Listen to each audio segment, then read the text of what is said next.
Unspoken feelings weighed heavily on Christine Brown as she sat quietly in her living room. Her motionlessness was caught on video, but a storm was building behind her eyes. Christine tried to smile, but her heart was heavy as her daughter's transfer to North Carolina hovered like a shadow over the family.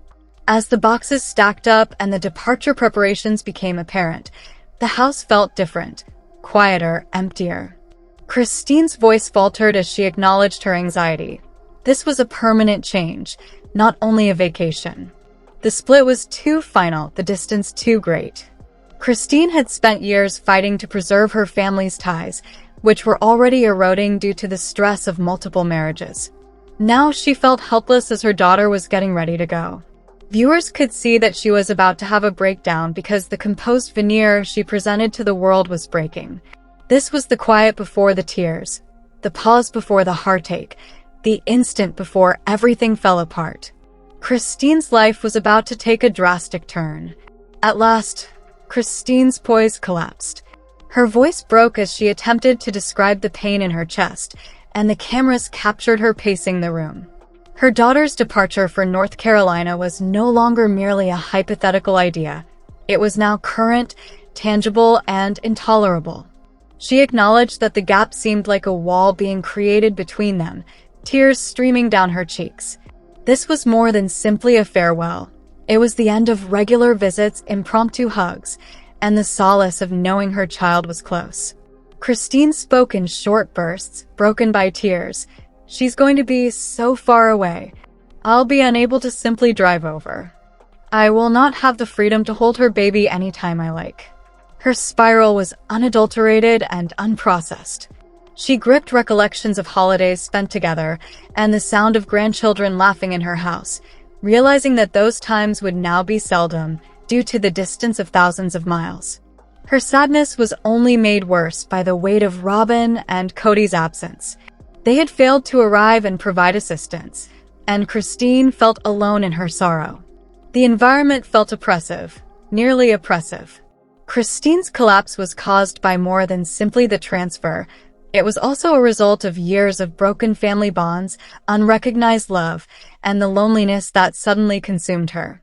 Viewers saw that this was just the start of her breakdown as she broke down in tears. Emotionally charged, the day of departure finally arrived. Moving boxes, taped up cartons, and the bittersweet laughter of kids who didn't yet realize how serious the situation was filled Mykelty and Tony's house. Christine was standing in the doorway with her arms crossed over her chest, as though the only way she could stay alive at that time was to keep herself together. Her eyes betrayed her attempt to smile for her kid. Every embrace and look at the youngsters seemed to be a countdown to their passing. She felt the weight of North Carolina's reality, which was so far out of her grasp, pressing down on her. Despite the assistance of friends and neighbors, Kody's absence was overwhelming. His absence from this last farewell lingered in the atmosphere like an open sore. Even though Robyn had claimed these children as her own for years, she was also missing. They were silent, and their quiet spoke more than words. Christine muttered to Mykelty, "I don't know how I'll manage without you here," her voice breaking. Christine realized that Mykelty's assurances of visits, phone calls, and video chats would never be able to replace the intimacy of being only a short drive away. Christine's tears finally broke free as the moving truck moved away. Her heart was breaking every second as she waved till the car vanished down the street. This was more than simply a farewell. It was the beginning of a new distance that would alter her family's routine forever. The sound of tape tearing across cardboard boxes reverberated throughout the house as the cameras followed Mykelty and Tony as they packed the remainder of their possessions. Unaware of the enormity of the situation, their kids walked around the living room. For Christine, it was the start of an agonizing separation, but for them, it was just another adventure. With its motor throbbing like a countdown clock, the moving truck loomed outside. Mykelty boldly tried to maintain a light-hearted tone with her grin, but the weight of leaving behind the familiar was evident in her eyes. Even Tony was unable to hide the anxiety in the air as he busied himself with logistics, supervising movers and loading boxes. As she assisted with folding blankets and putting away toys, Christine stood nearby, her hands shaking. Pieces of her daughter's life were being taken away, one by one, until nothing was left but memories, and each object in a box felt symbolic. Kody was conspicuously absent. No excuse could make up for the pain caused by his refusal to attend this crucial event. Additionally, Robyn, who had previously claimed these kids as her own, was nowhere to be seen. No farewell could have been louder than their quiet. Christine's heart fell as the truck moved away. Her tear-streaked visage was captured on tape, illustrating the heartbreak of a mother who watches her child's world change without the support of the family that ought to have been there. This was more than just a move. It was a break, a sign of how far the Browns had strayed. When the cameras shifted to Kody Brown, the tension peaked. The audience had been waiting, wondering why he hadn't attended Mykelty's departure and why he hadn't been able to support his daughter as she got ready to travel across the nation. Kody's explanation seemed almost prepared and disconnected. He talked about responsibilities, timing, and how life got in the way. However, his remarks seemed meaningless. The truth was revealed by Christine's teary face. Decision, not scheduling, was at issue here. He declined to attend. It was conspicuously absent. In the hopes that her father would show there and give her a final hug before the moving truck left, Mykelty had waited for him. However, the time never arrived. Rather, she departed with the silent pain of knowing that her father had not given her farewell first priority. As Christine listened, her grief grew. She had battled for years to remind her kids of their father's love, despite the fact that his behavior betrayed it. His absence was now indisputable evidence of their separation. He didn't even try, Christine muttered, the cameras still focused on her face. Her grief was evident as her voice broke. Although Kody's logic may have satisfied him, Christine and the audience saw it as a betrayal that was unacceptable. There was more to this tale than a missed farewell. It was about the deterioration of trust, the growing distance between father and daughter, and the agonizing discovery that sometimes the absent speaks louder than the present. The hush surrounding Robyn Brown became unavoidable when the cameras changed focus. She had woven herself into Mykelty's story for years, referring to her as my daughter, claiming the twins were her grandkids, and even sleeping in the closet while Mykelty was in labor as a sign of her loyalty. These are my babies too. Robyn had always spoken in a loud, passionate, and protective manner. But now she wasn't there when it counted most. No consoling hug, no heartfelt farewell, no presence at all. Robyn's absence created a void where her promises were supposed to be, and the moving truck rolled away. The ache of betrayal hit Christine. She recalled Robyn's statements and how she had claimed Mykelty's children as her own, and she questioned how those words could disappear so quickly when something needed to be done. The duplicity was obvious. Robyn had positioned herself as the protective mother figure, but she failed to materialize when expected. Christine's anguish grew as the cameras continued to focus on her face. Robyn's silence was more than just a farewell. It was a break in the story she had built for years. The disparity was evident to viewers. The mother who had claimed ownership of these infants was absent when they most needed her. In addition to losing her daughter to distance, Christine's heartache deepened when she realized that the familial ties she believed to be there were merely verbal. More loud than any statement Robyn had ever made was her absence. Robyn Brown's most poignant statements were replayed in the episode's eerie flashback. Viewers recalled the times she clung to Mykelty while she was pregnant, claiming that the twins were both her baby and her grandchildren. To demonstrate her love, she had sobbed, hovered, and even slept in the closet while Mykelty was in labor. "These are my babies too," she said, her words reverberating like a ghost. It looked sincere at the time and demonstrated her importance in the family. However, such remarks seemed hollow in the present. Robyn was nowhere to be seen when it came time to attend Mykelty's farewell. The contrast was sharp when Christine relived those events in her head. Robyn had previously asserted that she was the bond's owner and woven herself into Mykelty's tale, but her absence exposed the fact that both claims were flimsy and based more on performance than presence. The quiet was overwhelming. As they departed for a new life across the nation, The mother who had once sobbed over these babies and insisted they were hers had decided not to be by their side. The betrayal was intolerable to Christine. Viewers were left with a bitter taste when the memory came to a conclusion. Christine's heartache deepened as Robyn's current stillness clashed fiercely with her previous remarks. The story was straightforward. Promises had been made, but they vanished into thin air when action was needed. Christine's heartache became unbearable. As she sat by herself with the quiet of the deserted house encroaching on her, the cameras remained focused on her face. The moving truck had long since vanished down the road. Mykelty and Tony were gone, and the fact that they were no longer there descended like a dense mist. Her tears were harsh and unrestrained, and they poured in waves. "They're gone," she muttered to herself. And he failed to show up at all. Robyn and Kody's absence was symbolic more than merely physical. Christine saw it as evidence that the ties she had battled to maintain were irreparably broken. She mentally relived the scene, including the last wave, the hugs, and the sound of the truck leaving. She was reminded by every detail that she had stood by herself during that farewell. Christine was left to bear the burden of love and grief alone. There was no stepmother to console the grandchildren or a father to embrace his daughter. Distance wasn't the sole factor in the destruction. It was about broken promises, betrayal, and the agonizing knowledge that the family she had once trusted had deserted her just when she needed them most. Years of repressed pain echoed in the room as Christine sobbed. Her body folded in on itself as if the grief was too much for her to handle, and the cameras caught her collapse. This was more than just a mother's grief. It was the disintegration of a lady who had sacrificed all for an absent family. After the move, the silence was overwhelming. As Christine strolled through her house, memories of her daughter and grandchildren filled every room. The toys that had been all over the floor had vanished, and the laughter had given way to quiet. It dawned on me for the first time that the distance was real and that this was not a quick trip. Now that Mykelty and Tony had left, they lived in North Carolina.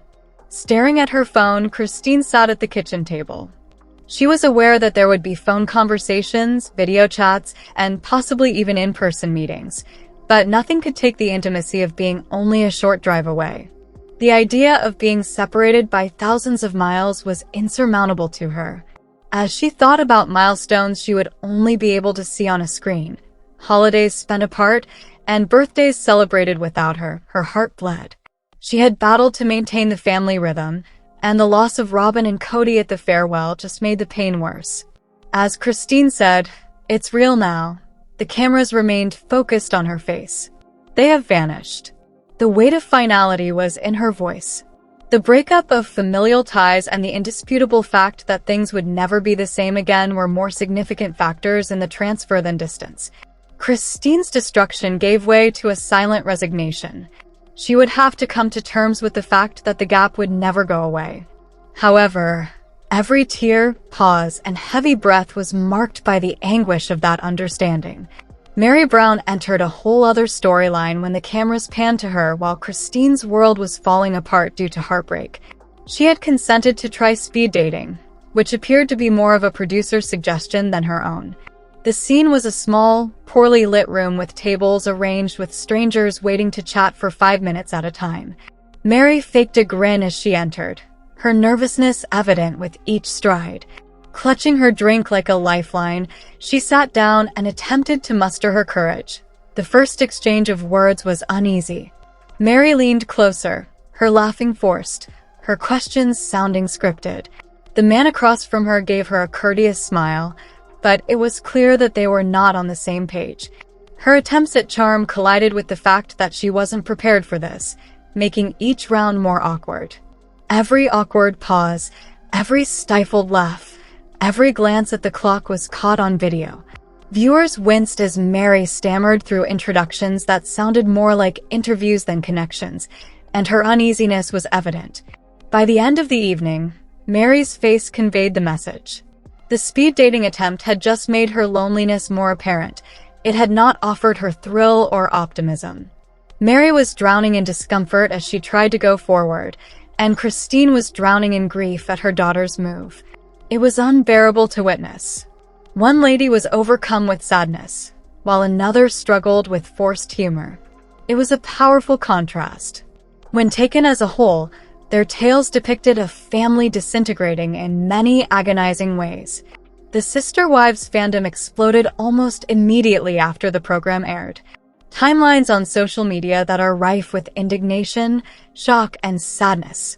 The audience was shocked by what they had just seen.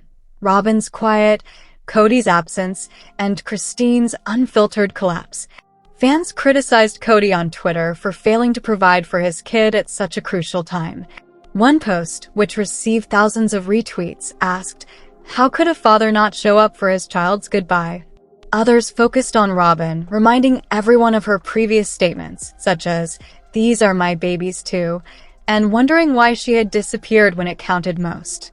The discussion became even stronger on Reddit forums and Facebook groups. Supporters sympathized with Christine, applauding her fortitude and denouncing the lack of assistance she got. Memes went viral, portraying Robyn as dishonest by drawing a comparison between her current quiet and previous emotional flashbacks. Viewers were extremely moved by Christine's destruction, and many of them related their own experiences of familial alienation and betrayal. The episode evolved from reality TV to a mirror reflecting the suffering of broken relationships. By the end of the evening, hashtags such as #WhereWasKody and #JusticeForChristine were trending on all platforms. Not only was what transpired on film shocking, but it also exposed a family in disarray and viewers calling for answers. Following the farewell, Christine's sorrow hung over her like a dark cloud. Her heart grew heavier. The home felt more empty, but something started to move beneath the sadness. She had previously been broken, but she had always managed to get back up. Even though it was painful, this moment was no exception. With a quivering but determined voice, Christine wiped away her tears and stood erect. "I need to be strong for myself, for her, and for the babies." Her determination as she started to transition from hopelessness to resiliency was documented on camera. She was aware that the distance would be painful, but she also knew that she couldn't allow it to control her. She began to think about the future, scheduling visits, picturing happy video chats, and reassuring herself that love could transcend distance. Christine was still deeply hurt by Kody and Robyn's departure, but she refused to let their decisions define who she was. Her strength was modest, consistent, and based in love. It wasn't ostentatious or spectacular. She was burdened by sadness, but she was also determined to keep going. She had been put to the test by the destruction, yet she had not been destroyed. Christine's expression changed from sadness to resolution as the cameras continued to focus on her face. This was the pivotal moment, the time she decided to overcome the suffering and demonstrate that she could find her light even in the darkest moments. The story's focal point was the hurt caused by Kody and Robyn's departure. The obvious reality persisted as Mykelty and Tony's departure vanished from memory. The last farewell had been wasted.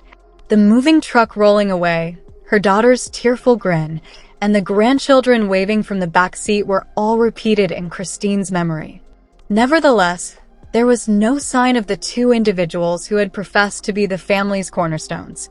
The father, Kody, had decided not to attend. Robyn had remained silent despite having insisted for years that these children were also hers. As Christine muttered, "They didn't even try." The cameras captured her anguish. They showed no concern at all. Her voice was heavy with betrayal, a mother's pain intensified by the absence of people who ought to have been present. The moment was damning to viewers. The absence of Kody and Robyn represented more than simply a missed goodbye. It was a sign of broken vows, shattered loyalty, and love that had fallen short when it counted most. In that stillness, the family's story fell apart, leaving Christine to bear the suffering on her own. The wasted farewell turned into more than simply a scene. It became the episode's main theme and a reminder that sometimes the most painful heartbreak comes from people who don't support you when you need them the most, not from being far away. The days following the relocation were calm and drawn out. Christine strolled around her house, the absence resonating in every room. The warmth of her daughter's presence had faded into the distance. The toys were gone, and the laughter had given way to silence. Not only was North Carolina far away, but it was also inaccessible in the most important ways. She waited for a call or message while sitting at the kitchen table and gazing at her phone. Christine realized that video chats and scheduled visits would never be able to replace the intimacy of being able to go across town and cuddle her grandkids anytime she wanted. Every breath she took carried the weight of the change in the rhythm of her existence. Robyn and Kody's betrayal was like a bruise. Their absence at the farewell had left a scar that will take time to heal. Christine came to the realization that she could no longer rely on them for assistance or maintain the appearance of family cohesion. Now her reality was based on her own fortitude, her own love for her kids, and her own strength. "This is my life now," she said to herself. "I must proceed." Her resolution, the quiet resolve in her gaze, was captured by the cameras. Christine started to come to terms with the fact that, despite the intense agony, she had to move on with her daughter's life. Her new world was a mix of loneliness and freedom, sadness and the potential for development. The goal of Christine's trip has shifted from keeping the family together. It was about discovering yourself in the wake of loss and coming to terms with a world where everything she had once believed in had been altered by betrayal and distance.